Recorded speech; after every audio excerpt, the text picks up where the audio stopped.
The camera was still recording when they found it, battery at 2%. Lens cracked, but the red light was still blinking in the dirt. The last frame showed two small hands pressed against the inside of a basement window, and behind them in the reflection two other faces, identical, smiling. The timestamp read October 30th, 1994, 11:47 p.m. But here's the thing that made the sheriff's hands shake. When he held that camera, those twins had been dead for 30 years. This story takes place in the small fictional town of Thornfield Hollow, nestled deep in the mountains just outside Asheville, North Carolina. Any resemblance to real places or people is purely coincidental. Autumn of 1994. Thornfield Hollow was the kind of place where everyone knew everyone, where the general store closed at 5, and where the biggest excitement was Friday night football at the high school. Population 1247, one main street, 2 churches, and a diner called Millie's, where the coffee was always burnt and the gossip was always hot.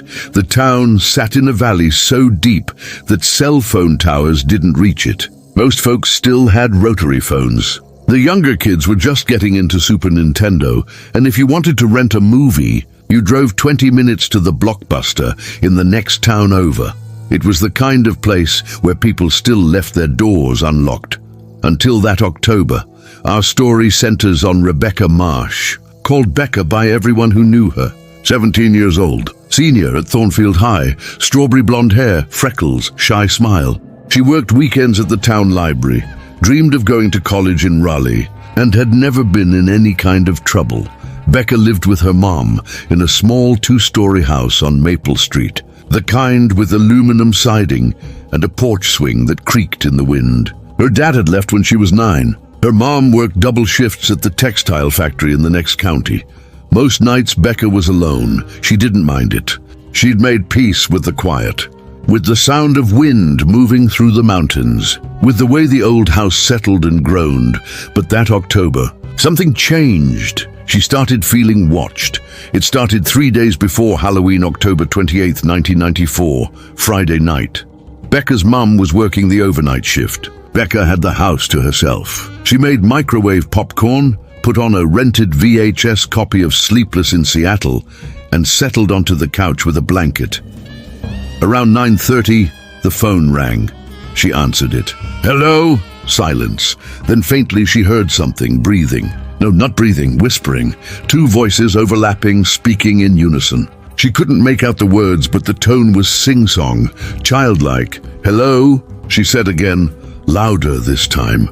The whispering stopped. Then, clear as day, 2 little girls' voices speaking together.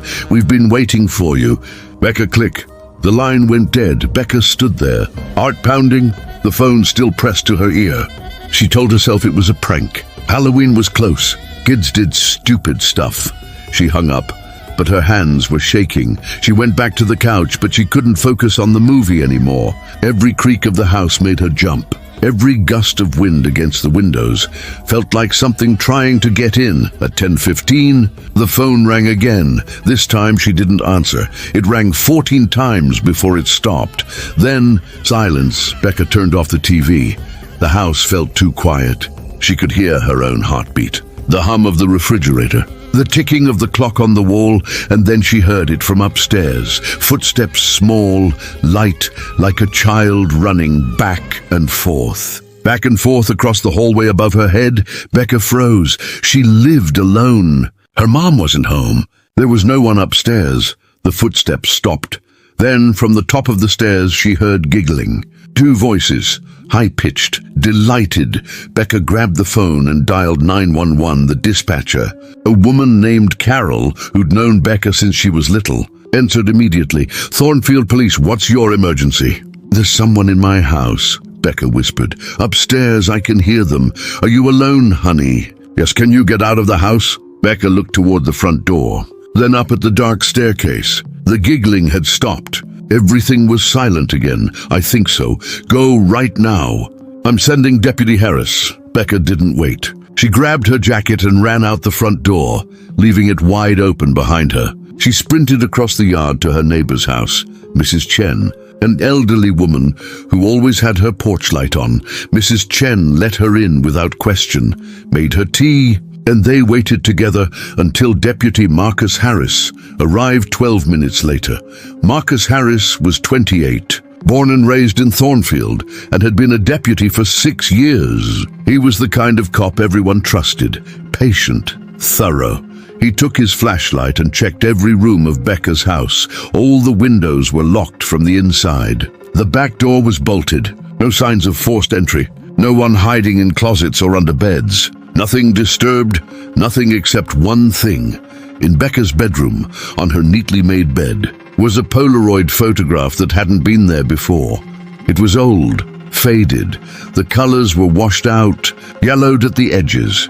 It showed 2 identical little girls, maybe 7 or 8 years old, standing side by side in front of an old house. They wore matching white dresses. Their hair was dark, cut into short bobs. They weren't smiling. They stared directly at the camera with dark, hollow eyes. On the back of the photo, written in child's handwriting, were 2 words: "We're home." Becca didn't recognize the girls. She'd never seen that photograph before in her life. Deputy Harris bagged it as evidence and told Becca she could stay with Mrs. Chen for the night, if she wanted. Becca's mom was called. She left work early and came home, but the strangest part, when Deputy Harris got back to the station and looked at that Polaroid under the light, he felt his stomach drop. He recognized that house in the background. It was 1466 Crow's End Road. On the very edge of town, past the cemetery, where the paved road turned to gravel and the trees grew so thick they blocked out the sun. The Holloway house. It had been abandoned since 1964. The next morning, Becca woke up to her mom shaking her shoulder gently. "Honey, there's someone here to see you." Sitting in the living room was an old woman Becca had seen around town but never spoken to. Her name was Lorraine Pritchard. She was in her 70s, thin as a rail, with silver hair pulled into a tight bun. She'd been the town librarian for 40 years before retiring. She held a manila folder in her lap. "I heard what happened last night," Lorraine said quietly. "And I think you need to know the story." Becca sat down across from her. Lorraine opened the folder. Inside were newspaper clippings, brittle and yellow. The headline on the top one read, "Twin girls missing after house fire." October 1964. In 1964, Lorraine began. A family named Holloway lived in that house on Crow's End Road. Thomas and Diane Holloway, and their twin daughters, Lily and Rose, 7 years old, identical in every way. She slid a newspaper clipping across the table. It was a photo from the local paper. The same 2 girls from the Polaroid. Same white dresses. Same dark, emotionless eyes. The family kept to themselves. Didn't come into town much. Homeschooled the girls. Thomas worked as a logger. Diane didn't work. People said she wasn't well. Mentally, Lorraine's voice dropped. On October 30th, 1964, the house caught fire. Middle of the night, Thomas and Diane made it out. But the twins, they were never found. The fire burned so hot, there wasn't much left. The authorities assumed the girls died in the blaze. There were no bodies, but the heat, the collapse of the second floor, it was assumed. Becca felt cold. "Why are you telling me this?" "Because 3 days before that fire," Lorraine said, "those girls called someone. A teenage girl who lived alone while her mother worked nights. They called her on the phone. They told her they'd been waiting for her." Becca's breath caught. Her name was Sarah Kern. She was 16. After those calls, she heard footsteps in her house, giggling. She found a photograph on her bed. "The same photograph you found last night. What happened to her?" Lorraine's face darkened. She disappeared. October 31st, 1964, Halloween night. She told her mother she was going to a party. She never came home. They searched for weeks, never found a trace.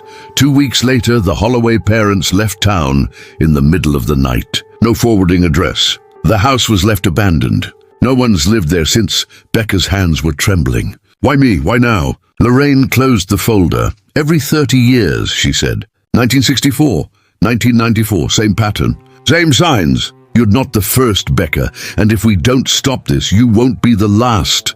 That afternoon, Becca went to the sheriff's office. Sheriff William Carver was a man in his late 50s, graying at the temples, skeptical by nature. He listened to her story, looked at the newspaper clippings Lorraine had left with her, and leaned back in his chair. "Look, Becca," he said gently, "I know you had a scare. But this," he tapped the clippings, "this is old tragedy mixed with old rumors. There's no evidence those girls are," he hesitated, "doing anything. They died in that fire. It's sad, but it's done. Then how do you explain the photo? Kids playing pranks. Someone found an old picture, thought it'd be funny to scare you near Halloween." Becca wasn't convinced. "What about Sarah Kern?" The sheriff sighed. "Sarah Kern was a runaway. Troubled home. It's in the old reports. She probably left town, started over somewhere. Happens more than you think." But Becca couldn't shake the feeling. That night she barely slept. Every sound made her jump. The wind, the house settling, her mom's footsteps in the hallway. The next day was October 30th, exactly 30 years since the fire. Becca stayed home from school. Her mom took the day off work. They locked all the doors and windows. Her mom even borrowed a baseball bat from the neighbor and kept it by the couch, but nothing happened. No phone calls, no footsteps, no photographs.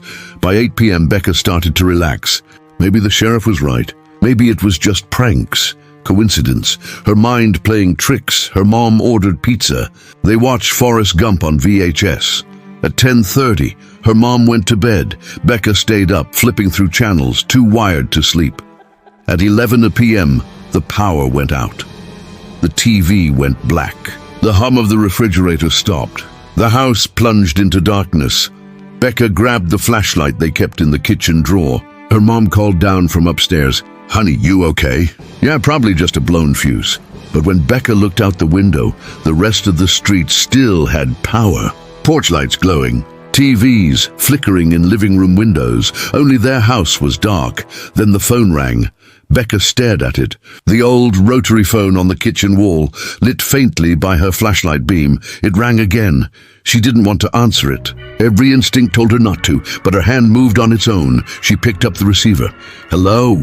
Two voices in perfect unison. "We're here." "Becca, we're right outside." Becca's blood turned to ice. She moved to the window, pulled back the curtain. Standing in the middle of the street, under the glow of the streetlight, were two little girls.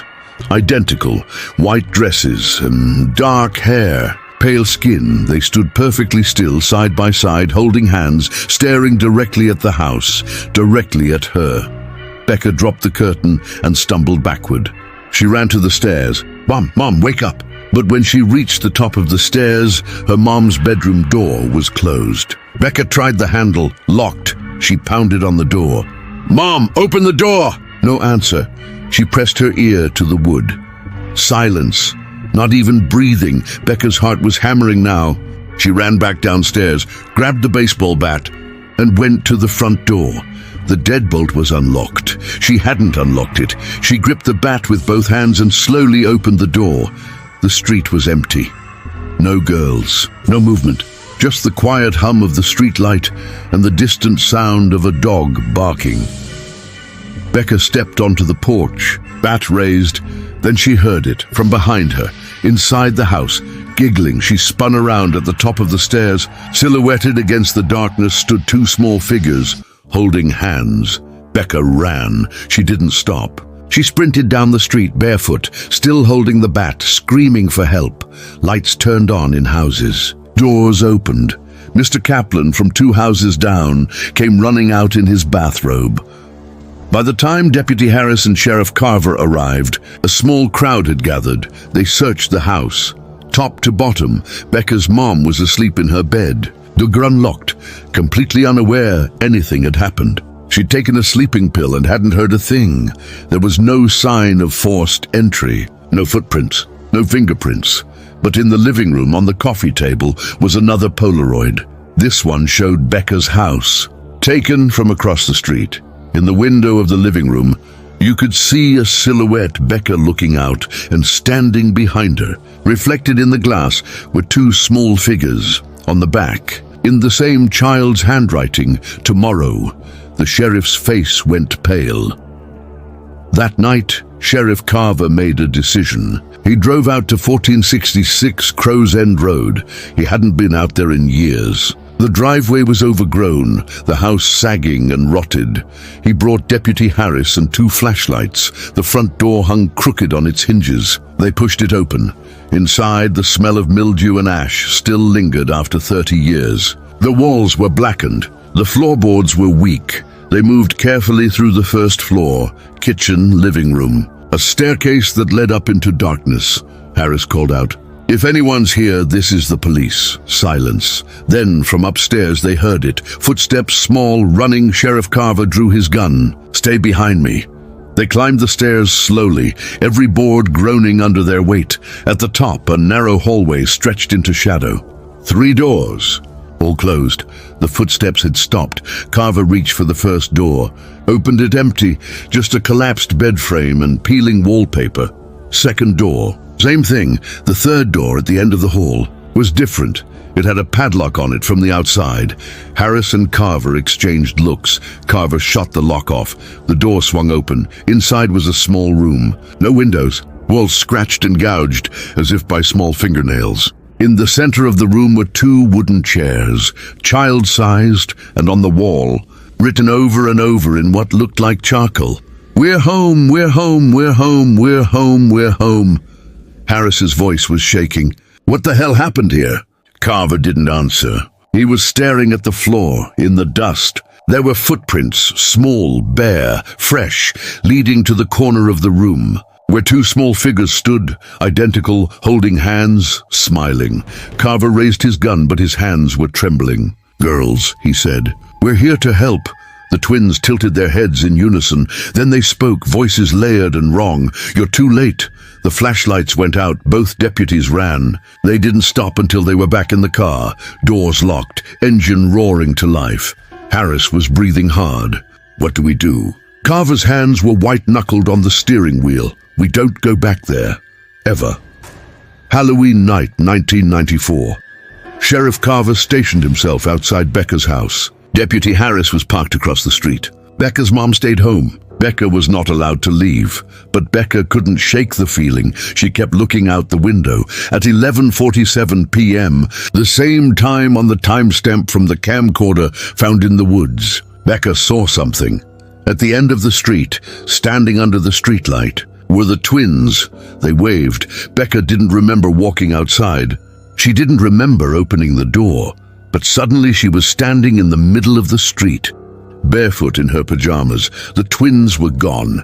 Sheriff Carver was yelling at her, running toward her, and then Becca saw. It parked at the curb was an old car, rusted, covered in mud. In the driver's seat was a woman, thin, hollow-eyed Diane Holloway. She looked exactly the same as she had in the 1964 newspaper photo. She smiled. "Get in." "Becca." Becca's feet moved on their own. Sheriff Carver grabbed her arm. "Becca, stop!"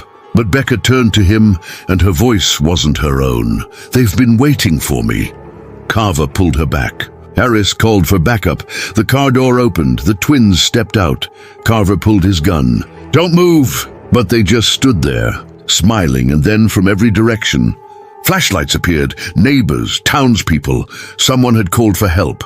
In the light, the twins flickered like a bad signal, and then they were gone. The car, too, just gone. Becca collapsed. When she woke up, she was in the hospital. She didn't remember anything after stepping outside. The doctor said it was shock, sleepwalking, stress. But Becca knew the truth. 3 days later, Becca and her mom packed up and moved to Raleigh. They never came back to Thornfield Hollow. Sheriff Carver boarded up the Holloway house himself, put a chain and padlock on the driveway gate. The town didn't talk about it, but every Halloween, people report strange things in Thornfield Hollow. Phones ringing with no one on the other end, footsteps in empty houses, 2 little girls in white dresses, holding hands, standing under streetlights, and every 30 years, someone new hears the call. In 2024, 30 years after Becca, a teenage girl named Emma reported the same thing. Phone calls, giggling, a photograph on her bed. But this time, when the sheriff went to investigate, he found something else. In the basement of the Holloway house, hidden behind a collapsed wall, was a room, and in that room were 7 graves, small graves, each one marked with a name and a year, and 34, 1964, 1994, and room for more.